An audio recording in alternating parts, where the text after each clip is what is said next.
Hi, I'm Chris, and I've been using Astra for a few months now.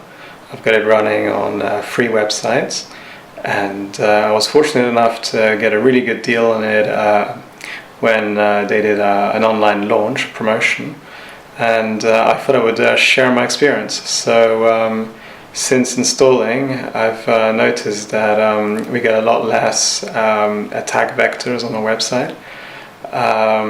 It seems to prevent a lot of spam.